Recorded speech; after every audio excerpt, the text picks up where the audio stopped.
Hello student, very good morning. तो हम पिछले क्लास में फर्स्ट चैप्टर को ख़त्म कर चुके थे और आज हमें स्टार्ट करना है अपना सेकंड चैप्टर। अपना जो सेकंड चैप्टर है वो है सूक्ष्मजीव एवं मित्र एवं शत्रु। तो सूक्ष्मजीव, मित्र एवं शत्रु। तो सूक्ष्मजीव जो होते हैं मित्र के रूप में भी होते हैं, ठीक है, शत्रु के रूप में भी होते हैं। तो ये कैसे होते हैं, क्या होता है, कौन से जीव सूक्ष्मजीव जो अपने मित्र हैं और कौन से सूक्ष्मजीव जो है अपने शत्रु हैं, उनके बारे में अपन इस लेसन में जानेंगे। तो आइए स्टार्ट करते हैं। आपने अपने आसपास के स्थानों पर आपने अपने आसपास के स्थानों पर पौधे एवं सूक्ष्म जंतुओं सहित अनेक सजीव देखे हैं, परंतु कुछ जीव ऐसे हैं जिन्हें हम बिना यंत्र की सहायता से केवल आंखों से नहीं देख सकते। तो कुछ जीव ऐसे हैं जिनको अपन क्या कर सकते हैं, केवल आंखों से नहीं देख सकते। इन्हें सूक्ष्मजीव कहते हैं। इन्हें क्या कहते हैं, सूक्ष्मजीव कहते हैं। तो सूक्ष्मजीव की परिभाषा यहाँ पर आ जाती है, देखिए यहाँ पर। तो जिन्हें हम बिना यंत्र की सहायता से केवल आंखों से नहीं देख सकते, इन्हें सूक्ष्मजीव कहते हैं। तो सीधी सी बात है, इसमें कोई खास बात नहीं और इम्पोर्टेंट भी नहीं इतना, लेकिन ये सूक्ष्मजीव कहलाते हैं जिन्हें हम आंखों से नहीं देख सकते।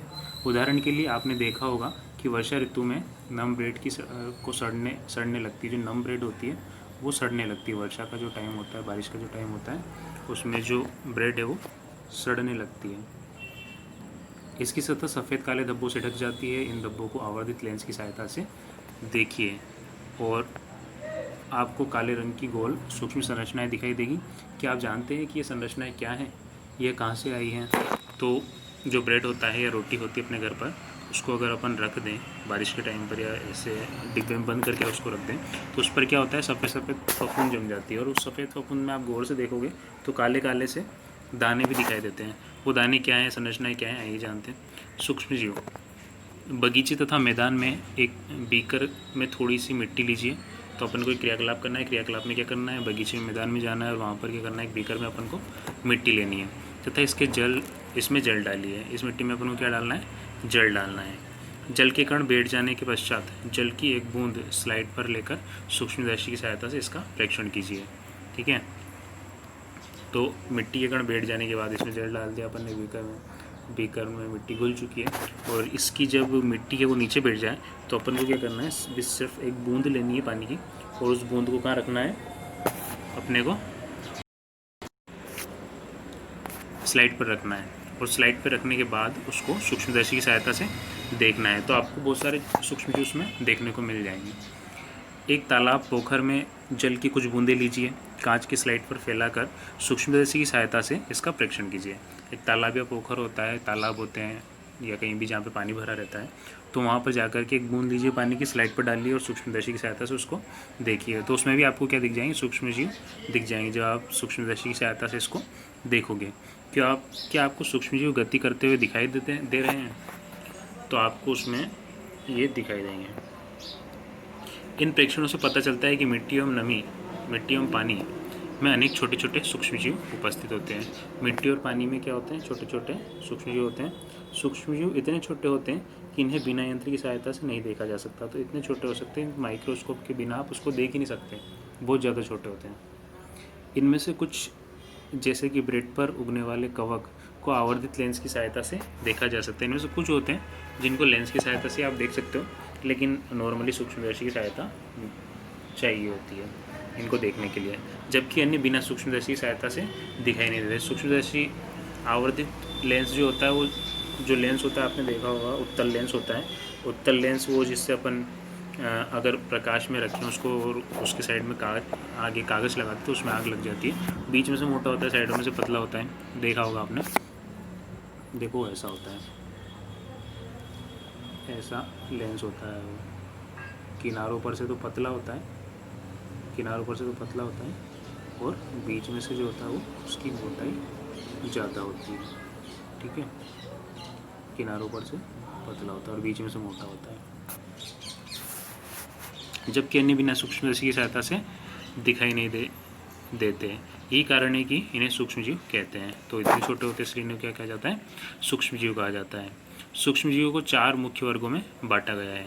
यह वर्ग है जीवाणु, कवक, प्रोटोजोआ एवं कुछ शैवाल। बीजाणु, शैवाल, प्रोटोजोआ एवं कवक के कुछ सामान्य सूक्ष्मजीव चित्र 2.1 2.4 में दर्शाए गए हैं। तो यहाँ पर देखिए आपको बताते हैं, जब आप स्लाइड पर देखोगे तो उसमें स्लाइड पर आपको इस प्रकार के सूक्ष्मजीव माइक्रोस्कोप से देखने पर दिखाई देंगे। ठीक है, तो ये सारे जो हैं ये सारे सूक्ष्मजीव हैं, ये सारे जो चल रहे हैं ये सारे क्या सूक्ष्मजीव हैं।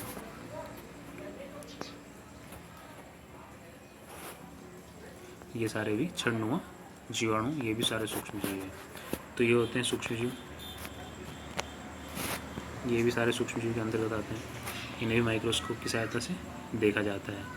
ठीक है, क्लेमाइडोमोनास हो गया, स्पाइरोवायरा हो गया, अमीबा हो गया, पैरामीशियम हो गया। आगे चलते हैं।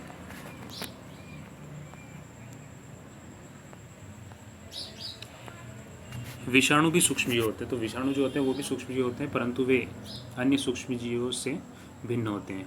केवल परपोषी में ही गुणन करते हैं, केवल परपोषी में ही गुणन करते हैं, अन्य सूक्ष्मजीवों से भिन्न होते हैं। जो वायरस होते हैं, विषाणु होते हैं, वायरस जैसे कोरोना वायरस चल रहा है तो ये भी एक प्रकार का वायरस ही है।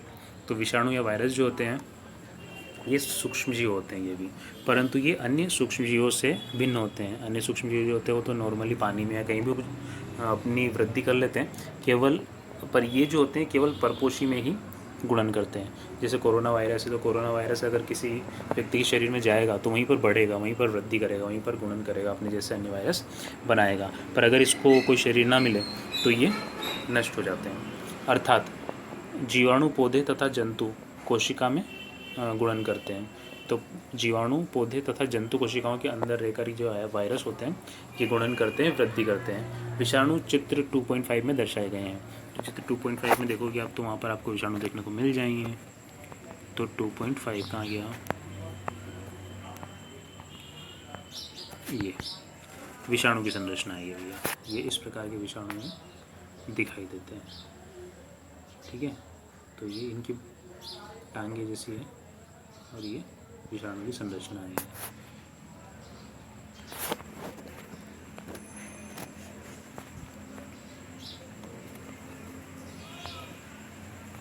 कुछ सामान्य रोग जैसे कि जुकाम, इन्फ्लुएंजा, फ्लू एवं अधिकतर खांसी विषाणु द्वारा होती है।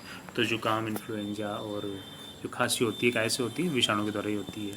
और कोरोना भी कुछ ऐसा ही है जो कि विषाणु के द्वारा फैल रहा है। पर कोरोना में ये है कि ये फैलता बहुत तेज़ है, इसलिए इसको खतरनाक बीमारी बताया गया है।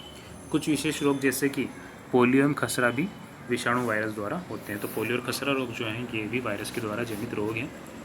अतिसार एवं मलेरिया प्रोटोजोआ द्वारा होते हैं। अतिसार एवं मलेरिया जो रोग हैं कैसे होते हैं, प्रोटोजोआ द्वारा होते हैं। टाइफाइड एवं क्षय रोग, टीबी जिसको कहते हैं, क्षय रोग को टीबी भी कहते हैं। ठीक है, विषाणु द्वारा होने वाले रोग है। तो ये रोग जो हैं कैसे होते हैं, विषाणु द्वारा होते हैं।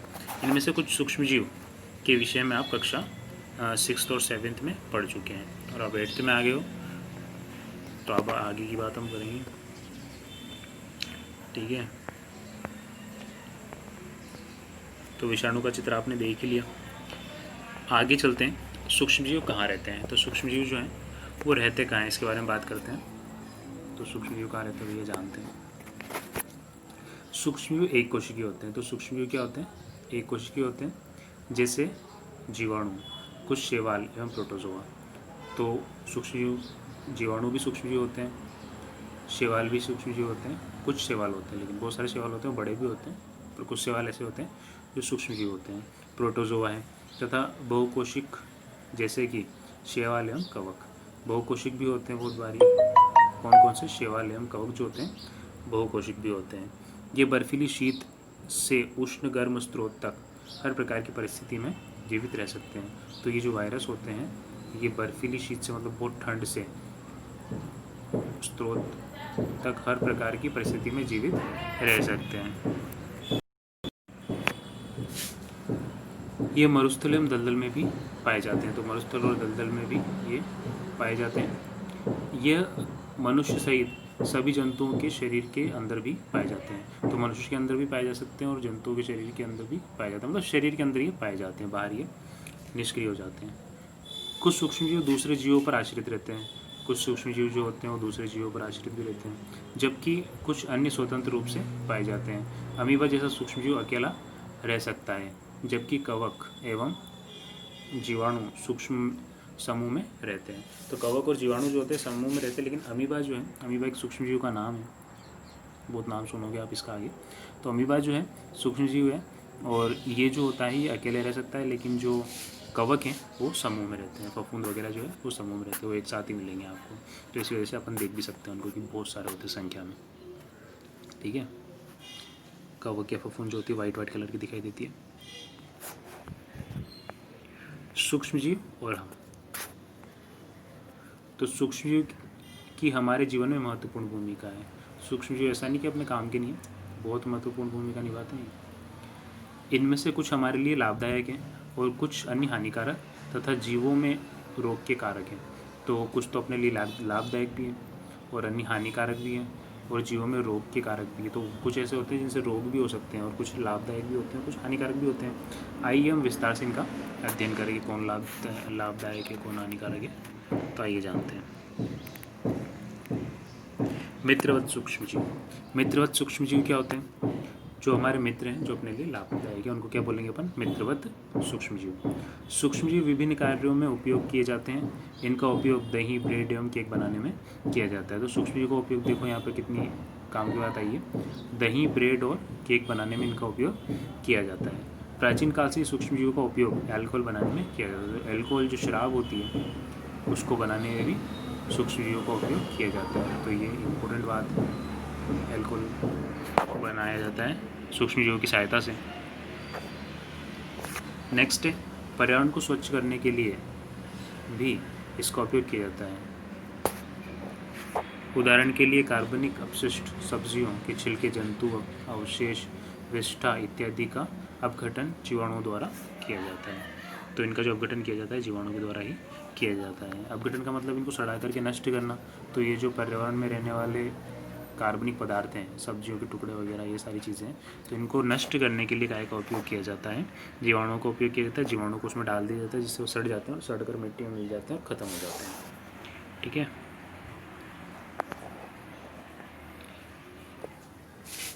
अपघटन जीवाणुओं द्वारा किया जाता है तथा हानिकारक पदार्थ बनते हैं। तो इससे हानि रहित पदार्थ बनते हैं। तो इससे क्या होता है? हानि रहित पदार्थ बनते हैं जिनसे कोई हानि नहीं होती, जब इनका अपघटन करके सूक्ष्मजीवों द्वारा अपघटन किया जाता है। स्मरण कीजिए, जीवाणुओं का उपयोग औषधि उत्पाद एवं कृषि के मृदा की उर्वरकता में वृद्धि करने के लिए किया जाता है, जिससे नाइट्रोजन स्थिरीकरण होता है।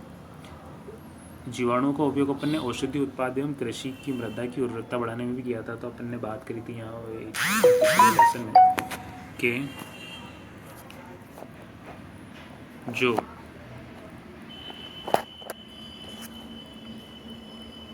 जीवाणु होते हैं, ये जीवाणु का उपयोग औषधि उत्पाद एवं कृषि में किया जाता है। तो जीवाणु जो होते हैं, राइजोबियम का नाम आपने सुना था। तो राइजोबियम क्या होते हैं? फलीदार पौधे जो होते हैं उनकी जड़ों में पाया जा रहा था। तो फलीदार पौधों की जड़ों में ये क्या करता है? वहाँ पर जो वायुमंडल की नाइट्रोजन होती है, उस नाइट्रोजन को बदल रहता है ये ऐसे पदार्थों में जिनको जो पादप होते हैं वो ग्रहण कर सकते हैं। तो इसी प्रकार से नाइट्रोजन को वो पादप ग्रहण करते हैं। ठीक है, क्योंकि डायरेक्टली वो नहीं कर पाते। दही एवं ब्रेड का बनना। तो दही और ब्रेड जो बनते हैं वो भी सूक्ष्म जीवों की सहायता से बनते हैं। ठीक है, तो आप कक्षा 7 में पढ़ चुके हैं कि जीवाणु दूध को दही में परिवर्तित कर देते हैं। तो दूध को दही में परिवर्तित कर देते हैं जो लैक्टोबैसिलस जीवाणु होते हैं, जो दही में आप पाए जाते हैं। तो क्वेश्चन आ सकता है, आप पूछ सकते हो कि जो वो कौन से जीवाणु होते हैं जो दही में पाए जाते हैं? तो वो होते हैं लैक्टोबैसिलस।